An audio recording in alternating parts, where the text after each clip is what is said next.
নমস্কার বন্ধুরা, পেটুক বাঙালি পরিবারের এক ক্ষুদে সদস্য অনেক দিন ধরেই কোল্ড কফি বানানো দেখাতে বলছে, তাই তার আবদার রাখতেই আজ কোল্ড কফি বানিয়ে ফেলেছি আমি, পেটুক বাঙালি। আজকে 3 রকম কোল্ড কফি বানাচ্ছি। বাড়িতে যখন যেরকম উপকরণ আছে সেই অনুযায়ী বানিয়ে নিলেই হলো। ফুল ক্রিম মিল্ক নিয়েছি আমি 1 লিটার।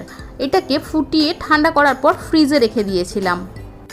দুধটা ফুল ক্রিম ছিল বলেই উপরে সুন্দর করে মোটা একটা সর পড়েছে। সরটা সরিয়ে দেব না, এর মধ্যেই থাকবে।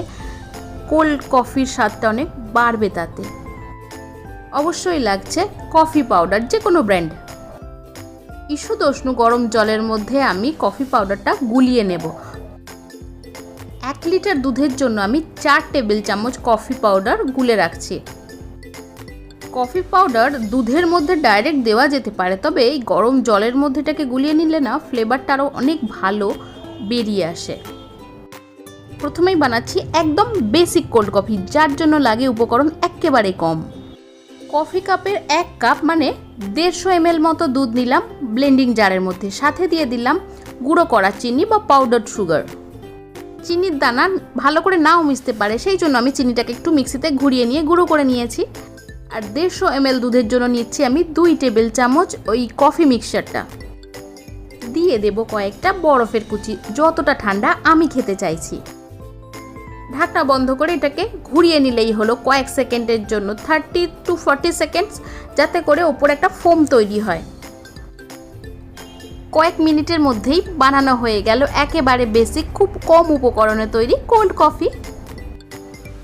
ফেনা বা ফোমটা খুব প্রিয় আমার, এটা অবশ্যই উপরে দিয়ে দেব। এটাকে একটু ফ্রিজে রেখে দিলে ফোমটা খুব সুন্দর সেট হয়ে যাবে, আরও ভালো লাগবে খেতে। দ্বিতীয় রকম কোল্ড কফির জন্য নিচ্ছি আমি 350 ml মতো ঠান্ডা দুধ। কফি কাপে তা 2 কাপের থেকে একটু বেশি, মানে 2.5 কাপ মতো হয়ে যাবে। এর মধ্যে দিয়ে দেব মিল্ক পাউডার 3 টেবিল চামচ। মিল্ক পাউডারের জন্য কোল্ড কফি হবে আরও ক্রিমি, আরও ঘন, সুস্বাদু। 1 চা চামচ দিয়ে দিলাম কোকো পাউডার।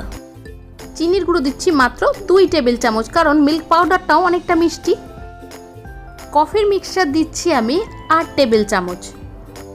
এই পরিমাণ কফি মিক্সচারের জন্য এই কোল্ড কফিটা হবে বেশ স্ট্রং ফ্লেভারওয়ালা। এখন এই কফির পরিমাণ, চিনির পরিমাণ একান্ত নিজস্ব পছন্দ, একটু কম বেশি নিজের পছন্দ অনুযায়ী করা যেতেই পারে। এবার দিলাম বেশ কিছু বরফের কুচি। এখন কয়েক সেকেন্ডের জন্য আবার এটাকেও ঘুরিয়ে নেব। এই পরিমাণ উপকরণ দিয়ে কফি কাপের 3 কাপ বা শরবতের গ্লাসে 2 গ্লাস কোল্ড কফি খুব ভালো করে তৈরি হবে। আমি এটাকে সার্ভ করছি একটা বিয়ার মাগের মধ্যে। কোকো পাউডার এই কোল্ড কফিকে একটু চকলেট ফ্লেভার দেবে, আর মিল্ক পাউডার দেবে অনেক ঘন আর ফোমি টেক্সচার। গার্নিশিংয়ের জন্য উপরে একটু কোকো পাউডার দিয়ে দিলাম। তৃতীয় রকম কোল্ড কফি বানানোর জন্য গ্লাসগুলোকে আগেই আমি চকলেট সিরাপ দিয়ে একটু গার্নিশ করে নিচ্ছি। এটা একেবারে অপশনাল, তবে চকলেট সিরাপ দিয়ে গ্লাসগুলোকে গার্নিশ করে নিলে চকলেট ভাবটা কোল্ড কফির মধ্যে অনেক বেশি আসে, আর রয়্যাল একটা লুকও আসে।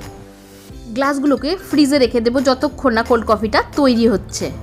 এইবারে নিয়ে নিলাম আমি বাকি দুধটুকু, মানে পরিমাণে তা 400 থেকে 450 ml মতো হবে। এটার মধ্যে দিচ্ছি এখন 2 টেবিল চামচ চকলেট সিরাপ, 1 চা চামচ কোকো পাউডার। এখানেও আমি ইউজ করছি কফি মিক্সচারটা 8 টেবিল চামচ মতো। এই কোল্ড কফিতে আমি চকলেট ফ্লেভারটা বেশি চাইছি, সেই জন্য 8 টেবিল চামচ দিয়েছি, নয়তো এটা আরেকটু বেশি পরিমাণেও এই কফি মিক্সচার দেওয়া যেতে পারে। চিনির গুঁড়ো দিয়েছি আমি 3 টেবিল চামচ। দিচ্ছি বেশ কয়েক টুকরো বরফের কুচি, আর দিচ্ছি ভ্যানিলা আইসক্রিমের 1 কাপ পুরোটাই, মানে ওটা 15 টাকার কাপটা যেটা হয় সেটা আমি পুরোটাই এর মধ্যে দিয়ে দিলাম। উপকরণগুলো দেখে তো বোঝাই যাচ্ছে সবচেয়ে টেস্টি হবে এই ধরনের কোল্ড কফিটাই। এতে ফেনা বা ফোমটাও এসছে অনেকটা বেশি। গ্লাসগুলোকে ফ্রিজ থেকে বার করেই সঙ্গে সঙ্গে সার্ভ করে দিচ্ছি। প্রচণ্ড গরম, তাই নর্মাল টেম্পারেচারে কিছুক্ষণ থাকলেই এই গ্লাসগুলো থেকে চকলেটের এই ডেকোরেশনটাও গায়েব হয়ে যাবে গরমের চোটে। আরও একটা আইসক্রিমের কাপ 2টো গ্লাসের মধ্যেই আমি হাফ হাফ করে দিয়ে দিচ্ছি। এই ধরনের কোল্ড কফি কিছুটা চামচ দিয়ে খেতে হবে আর কিছুটা সিপ করতে হবে। চকলেটকে গ্রেট করে উপরে দিয়ে দিচ্ছি একটু সাজানোর জন্য। সব থেকে টেস্টি এই কোল্ড কফিগুলোকে সাজানো পেয়েছে খুব বেশি, তাই ওপরে আরও একটু চকলেট সিরাপ দিয়ে দিলাম। আশা করছি আমার খুদে বন্ধু নিজেই বানাবে এই কোল্ড কফি। এখন বাড়িতে যে ধরনের উপকরণ থাকবে সেই দিয়েই বানিয়ে ফেলতে পারবে। আইসক্রিম দেওয়া কোল্ড কফি খেতে তো ভালো হবেই, তবে বেসিকটাও মোটেই খারাপ নয়, আর মিল্ক পাউডার দেওয়াটাও সেটাও কিন্তু খুবই ভালো খেতে। পেটুক বাঙালির উপর ভরসা করে কোনো রেসিপি যদি তোমরাও দেখতে চাও কমেন্ট বক্সে জানাও আমায়, চেষ্টা করব অবশ্যই। আর খুদে বন্ধুর আবদারের এই রেসিপি যদি ভালো লাগে তোমাদের, তাহলে চ্যানেলটাকে সাবস্ক্রাইব করো, লাইক করো আর অনেক অনেক অনেক শেয়ার করো প্লিজ।